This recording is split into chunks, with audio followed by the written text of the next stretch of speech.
ahead, doesn't it? It just spills out. Yeah.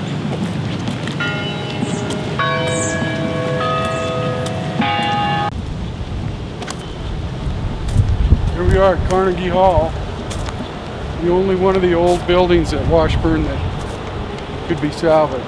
Yeah. This was the law library in 1966.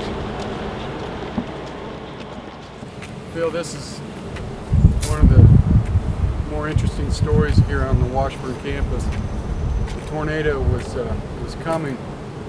I interviewed a gentleman who was taking a test up on the second floor, and the sirens went off and the teacher said, "Do you guys want to keep taking the test or you want to go to the basement?" And everybody said, "Well, let's get the test over with." And so John Fernstrom, this gentleman I interviewed, he said that he heard this noise, kind of a growling, grinding sound, and it was getting closer, and it finally dawned on him, that's a tornado. That's what that was, yeah. So he jumped up and said, "We got to get out of here," and they all flew down the stairs and got to the basement just before the tornado hit. The building was cut wide open. In fact, the room that they were in was destroyed, but he said that down in that basement there was tree limbs and missiles of every sort. So this is like, isn't this like one of the older buildings that maybe the only one that actually survived, that was rebuilt? It is. It was the only one they could salvage. If you look at the pictures in my book, it's a wonder they could do what they did with it, because this whole side was, this second floor on this side was gone, the roof was gone. Maybe we could get in. You want to try? Sure. Give that a shot.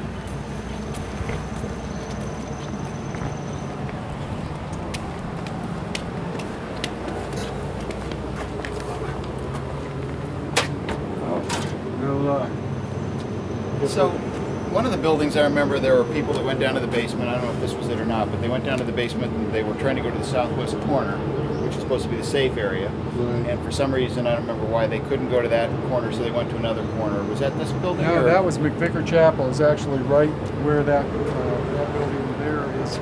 It was destroyed in the tornado. It was a pretty amazing story. There was 40 people there for a music recital, young kids and their parents.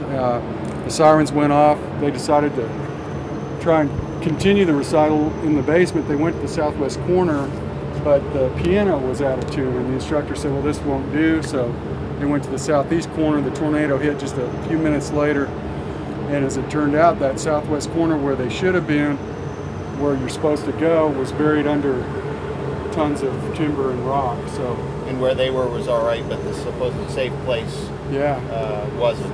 Right. It was something that precipitated a study, and it eventually concluded. Meteorologist at KU, Joe Eagleman, studied the damage path and said, "No, you know what? The southwest corner is not where you should go." So what do they say to do now? Now they say go to the lowest, centrally most located place in your house and get under something if you can. Yeah. That was another one of the lessons that came out of the Topeka tornado. Right. A lot to learn, a lot to know. It's like I think they were Huttons, and the guy's car didn't work or something like that. He had to leave it in the parking lot. Yeah. Wasn't that like at a hall up around here? It was right here, actually, probably right where we're standing. A guy and his older brother had come here with their father to jumpstart his brother's car that had stalled. They were parked. This used to be a street in 1966, and they were parked right here. Literally, probably right here, and waiting for the rain to let up. They didn't know about the tornado. They hadn't heard the sirens, and they suddenly saw a building explode over here, which was the ROTC building. Right. It was 1966, and they immediately thought someone's blown up the ROTC building, because that was a time of increased unrest. But they quickly determined it was a tornado. So they were in a Corvair. They got out of the car, and they started running this way to get into Morgan Hall here, which was the library administrative building at the time. So then were they able to get into the building? Well, obviously this building survived. Yeah, it did. They were not able to. They got up here to the steps, they rounded the corner, and they were just reaching towards the door, and the suction of the tornado blew that plate glass out and knocked them back off the stairs. That's the power of that suction, is that tornado's right here now, you know. That's how close they were. Because it was actually kind of moving. Well, of course, it was going there to Carnegie Right, Hall and here's to where, destroy that and hit McVicker Chapel right here. Yeah. So it's you know, literally 50, 75 yards away. They ran up these stairs and the door blew out and they picked themselves up. This ramp wasn't there, but Mr. Hutton said, duck down, and they ducked down beside these steps. It was open then. Yeah, it probably wasn't landscaped, which No. probably gave them a little bit of a Yeah, and area cover. they made a huddle and they locked arms, and Wow. pretty intense though. Yeah. It's hard to imagine what that was like. Yeah. Well, especially, I'm sure at some point I don't know, I would be tempted to peek. Although if I was really there, I might realize that that would really be stupid. But Well, I'd probably be tempted to peek and see what was going on. When Chris said when they stopped getting pounded with stuff, he saw a brick go into his brother's back like a bullet. But when they finally stopped getting pelted, he did raise his head up and look back, and he saw the tornado over there moving towards 17th and Washburn, and he said he was deaf, and it was just silent. Yeah. Slow motion, looked like a tumbling waterfall. So it was probably still making noise, but he had heard so much of it and then it was moving away that for a little while he wasn't really temporarily hearing normally. deaf, evidently. Wow. He said he knew his hearing came back when he started hearing these walls of these old stone buildings just, you know, within Probably 3 or 4 starting to- minutes, just boom, Wow. you know. Yeah. This was ground zero. Yeah.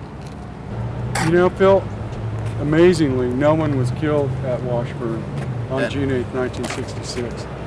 I think there was 300 or 400 people here on campus, but the warning had come soon enough that all of them were able to find shelter. After the tornado, you know, nobody thought Washburn could survive, but it was rebuilt, as you can see. Obviously.